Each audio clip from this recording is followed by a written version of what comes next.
उन्नाव के पास डोंडिया खेड़ा गांव में खजाने की तलाश कुछ देर बाद शुरू होने वाली है और खजाने की तलाश कोई और नहीं कर रहा है, सरकार की एजेंसी कर रही है, एएसआई कर रही है। एएसआई के तमाम कर्मचारी अफसर वहां मौजूद हैं और उस खजाने की तलाश कर रही है जो खजाना एक साधु को सपने में देखा है। सदी का सबसे बड़ा खजाना, सदी क्या मैं कहूं 2100 साल का सबसे बड़ा खजाना। उसके पहले का इतिहास में कहीं इतने बड़े खजाने की मौजूदगी का कोई इतिहास लेखा जोखा नहीं है। किसी राजा और रजवाड़े के पास दुनिया में कभी 1000 टन सोने की बात नहीं आई, लेकिन 1000 टन सोना उत्तर प्रदेश के एक ऐसे राजा के किले के नीचे दफन होने की बात की जा रही है जो राजा देश की 200 राजाओं की लिस्ट में कहीं उनका नाम शुमार नहीं होता, लेकिन फिर भी सरकार को भरोसा है और तभी तो सरकार के लोग वहां पहुंचे हैं खजाने की खुदाई करने के लिए। वो खजाना जो सपने में दिखा, मामला बहुत दिलचस्प है। वो सरकार जो तमाम मुद्दों पर मुस्तैद नहीं होती है, देश की तमाम चिंताओं को दरकिनार करके महीनों सालों लगते एक फैसला करने में, लेकिन एक साधु के सपने को सच मानकर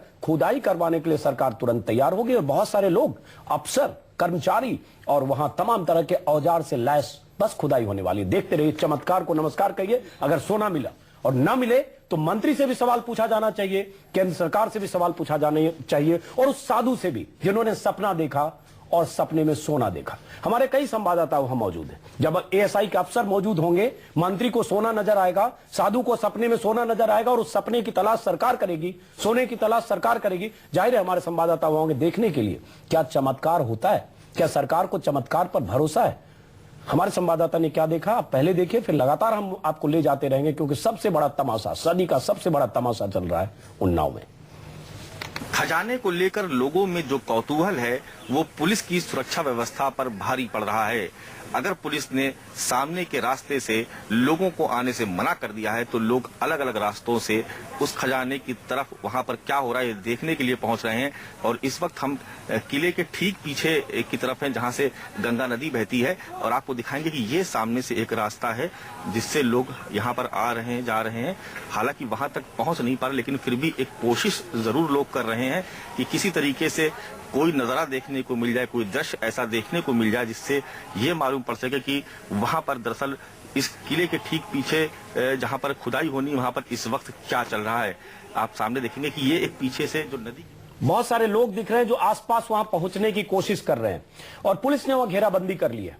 अब पता नहीं पुलिस के अफसर वहां क्या मानते हैं, लेकिन जाहिर है अगर सोना निकलने वाला है तो सोने के टुकड़े, कण, सिक्के की तलाश सबको होगी। वहां के बहुत सारे लोग, गांव वालों को लगता है कि सोना जरूर मिलेगा। जाहिर है पुलिस के बहुत सारे अफसर भी ऐसे होंगे जो शोभन सरकार के शिष्य, हो सकता है उन्हें भी सोना नजर आए और सोना मिल भी जाए। देखते हैं सोना मिलता है या नहीं।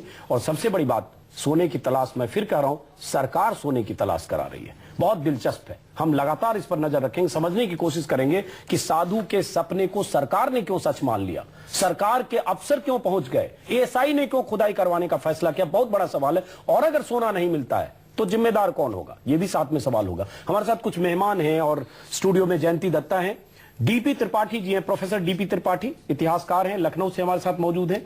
उनका बोलना बहुत मायने रखता है क्योंकि सरकार का सपना, सरकार का सोना, सरकार की तलाश और इन सब के साथ इतिहास क्या कहता है। क्या इतिहास में उस राजा की इतनी हैसियत थी कि 1000 टन तो छोड़िए, 25-50 टन भी सोना उस राजा के पास हो। हम सीधे पूछते हैं तिवारी जी से। सबसे पहला सवाल, उस राजा की हैसियत, एक बार पहले आपने भी बताया न्यूज 24 को, लेकिन अभी जानना बहुत जरूरी है, उस राजा की हैसियत क्या थी। क्या उस राजा राव बख्श सिंह के पास 25-50 टन भी सोना हो सकता था? देखिए, राजा राम बख्श जी एक धनाढ्य व्यक्ति के रूप में मशहूर नहीं थे। वो, उनकी जो प्रसिद्धि इस क्षेत्र में थी वो ये थी कि उन्होंने अंग्रेजों से मुकाबला किया था। अंतिम वक्त तक फांसी दिए जाने के बाद भी अंग्रेजों ने उनसे कहा कि आप अगर माफ़ी मांग लें तो आपको छोड़ दिया जाएगा। वो झुके नहीं अंग्रेजों के सामने। वो एक छोटी रियासत के मालिक थे। उनको लगभग 45,000 रुपया वार्षिक लगान मिलती थी, जिसमें वो अपनी प्रजा का पालन करते थे, अपने अधिकारियों का पोषण करते थे। 25,000 रुपया सालाना तक बचा लेते थे और 25,000 रुपया सालाना की आमदनी वाले व्यक्ति के पास उसके ट्रेजर में 1000 टन सोना हो जाए, बहुत नामुमकिन, तो बहुत सही कहा आपने तिवारी जी। बहुत नामुमकिन है। जिस राजा की आमदनी 25,000, उस राजा के खजाने में 1000 टन सोना और उस सोने का पीछा करती हुई सरकार। उत्तर प्रदेश के उन्नाव के पास एक छोटे से गांव डोंडिया खेड़ा में दुनिया के सबसे बड़े खजाने की तलाश एएसआई के अधिकारी करने में जुटे हैं। कुछ देर बाद वहां खुदाई होने वाली है। खुदाई इसलिए कि एक साधु ने सपने में 1000 टन सोने का खजाना देखा है। उस खजाने की तलाश सरकार के लोग कर रहे हैं, एएसआई के अफसर कर रहे हैं, और इसलिए कुछ देर बाद खुदाई होने वाली है। मेला लगा है, गांव के आसपास के लोग पहुंच रहे हैं, तमाम कैमरा टीमें, मीडिया के लोग, ओवी वैन्स, सैकड़ों 50 पत्रकार भी वहां पहुंचे हैं। क्यों? क्योंकि एक केंद्रीय मंत्री ने कैमरे पर आकर कहा था कि उन्होंने साधु से मुलाकात के बाद उन्हें लगा कि वहां कुछ न कुछ है, इसलिए सर्वे किया गया और सर्वे के बाद अधिकारी वहां पहुंचे और उसके बाद आज से खुदाई होने वाली है। 21वीं सदी में पहली बार ऐसा होगा जब किसी साधु के सपने के आधार पर एक सरकार मानेगी कि वहां कुछ है, खजाना है, और उसकी तलाश के लिए अफसर पहुंचेंगे और उसके बाद खुदाई की शुरुआत होगी। इतिहास बन रहा है, चमत्कार भी हो सकता है, और उसके बाद क्या होगा पल पर हमारी नजर होगी। लेकिन आओ बच्चे तुम्हें दिखाएं झांकी डोंडिया खेड़ा की। एक वीर रस की कविता है, उससे तुकबंदी की है हमारे प्रोड्यूसर ने, जिन्होंने स्टोरी लिखी है, संत कुमार नाम है उनका, बहुत दिलचस्प स्टोरी लिखी है उन्होंने। और सच ये है कि डोंडिया खेड़ा की तस्वीर ऐसी है कि आप यकीन नहीं करेंगे। गांव, छोटा सा गांव, जहां कोई, जिस किले के पास कोई नहीं जाता था। किले के पास जाने से लोग डरते थे।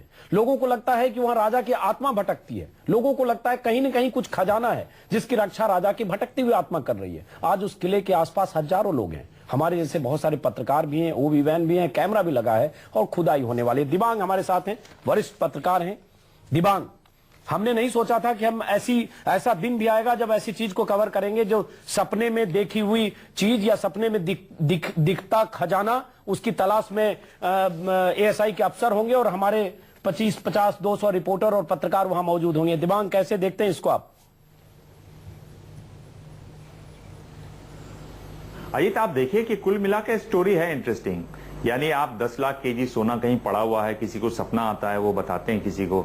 इसमें मंत्री जी का जो खेल है वो सबसे ज्यादा सवालिया निशान खड़े करता है। मंत्री जी इस पर सभी से बात कर लेते हैं, यानी प्रधानमंत्री, सोनिया, राहुल। कहा जाता है कि इनसे मिलने के लिए काफी समय लगता है तीनों से, पर मंत्री जी तीनों से बात कर लेते हैं और फिर प्रेस से बात करते हैं। एएसआई, यानी मैं पढ़ रहा था कि गुजरात में 1960 में एक जगह मिली थी और उस पर खुदाई अब जाके हो रही है करीब 30 साल के बाद। एएसआई तुरंत वहां पहुंच जाती है, खुदाई करती है, खुदाई हो रही है, सब वहां पर मेला लगा हुआ है।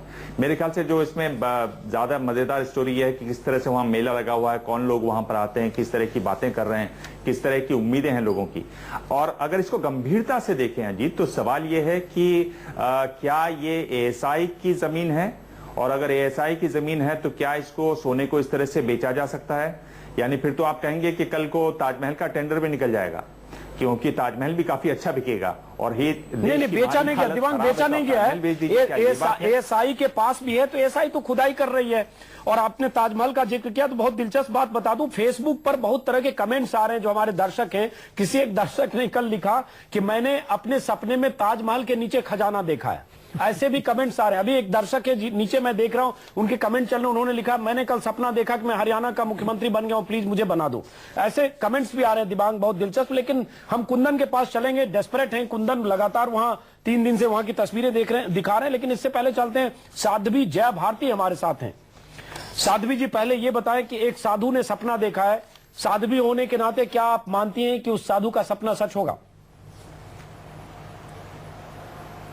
अजीत जी, आपने कार्यक्रम के शुरुआत में एक बहुत अच्छी बात कही कि ये तमाशा बना दिया गया है और ये तमाशे जैसा ही लग रहा है। और जहां तक आपने सरकार को इसमें साथ लिया है तो मैं कहूंगी कि अब ये सरकारी तमाशा हो गया है। बात यह है कि अभी आपने कहा कि एक दर्शक ने कहा कि मुझे सपना आया कि मैं हरियाणा का मुख्यमंत्री बन गया हूँ, क्या मुझे बना देंगे? किसी चीज का कोई आधार, कोई तथ्य होता है। और जहां तक मैं पिछले 3 दिन से कार्यक्रम को देख रही हूँ तो मुझे तो ये लग रहा है कि एक सीधा सीधा षड्यंत्र है। इतने ज्यादा वर्जन चेंज हो गए। कल एक कार्यक्रम में थे, वहां कहा कि ये जिन्होंने, साधु ने ये सपना देखा, वो 7 दिन मौन रहते हैं। अगर 7 दिन मौन रहते हैं तो सपना बताया किस दिन? फिर उन्होंने ये कहा गया कि मेरे हिसाब से खुदाई होगी तो वहां सोना निकलेगा, और अगर नहीं होगी तो नहीं निकलेगा, सब राख हो जाएगी। अगर आप कैमरा के सामने आना नहीं चाहते, उन्होंने कहा क्या क्या नहीं कहा आज तक हमारे सामने नहीं है। और साधु किसी को सोने का पता नहीं बताता, साधु ईश्वर का पता बताया करता है। ये सारी चीजें जो हैं एक षड्यंत्र जैसा लग रहा है कि जैसे कोई बहुत महत्वपूर्ण मुद्दा है। जी, साध्वी जया भारती, आप बहुत अहम बात कह रही हैं। हमारे साथ संवाददाता है कुमार कुंदन। कुमार कुंदन कल मिले हैं शोभन सरकार से, उस साधु से जिन्होंने सपना देखा है, उस साधु से जिनकी कोई तस्वीर नहीं है, जो नहीं चाहते कैमरे पर कभी भी उनकी तस्वीर आए। और एक तस्वीर कहीं से किसी ने खींचा और वो तस्वीर हमने दिखाई, 25 फोन आ गए कि प्लीज तस्वीर नहीं दिखाइए, क्योंकि स्वामी जी नहीं चाहते उनकी तस्वीर दिखाई जाए। जरा उस साधु के बारे में बताएं कुंदन, कि उन्होंने सपना देखा। कल आपसे उन्होंने का नक्शे का भी जिक्र किया कि उनके पास एक नक्शा है बाजीराव पेशवा का। नक्शा और सपना, पहले सपना फिर नक्शा, क्या कहानी है जरा बताएं संक्षिप्त, उसके बाद ब्रेक पे जाना है। देखिए, साधु का ये कहना है कि राजा की आत्मा भटक रही है और राजा ने इस बात की गुहार लगाई है कि वो सपना देश हित में लगा दिया जाए तो उसकी आत्मा मुक्त हो जाएगी। और कहीं न कहीं साधु इस बात को सरकारी अमले तक पहुंचाते हैं और सरकारी अमला इस पर काम करने को इतनी तेजी से राजी होता है जिसकी इतनी तेजी आप सपने में भी नहीं सोच सकते हैं। जिस गाँव में बिजली का खंभा अब तक नहीं लगा, उस गाँव में ASI के ऑफिसर आ गए हैं खुदाई करने के लिए, और वो भी बिना बहुत ज्यादा प्रमाणिकता के। तो आप अंदाजा लगा सकते हैं कि कितनी पहुंच वाले वो साधु हैं और उनकी कितनी पैठ है। गांव के लोगों की बात करें तो उनके खिलाफ कोई सुनने को तैयार नहीं है, कोई ये मानने को तैयार नहीं है कि यहाँ सोना निकलेगा, नहीं निकलेगा। वो इस युग में जीते हैं जहां विज्ञान की भाषा की जाती है और उस विज्ञान की भाषा को कोई मानने को तैयार नहीं है।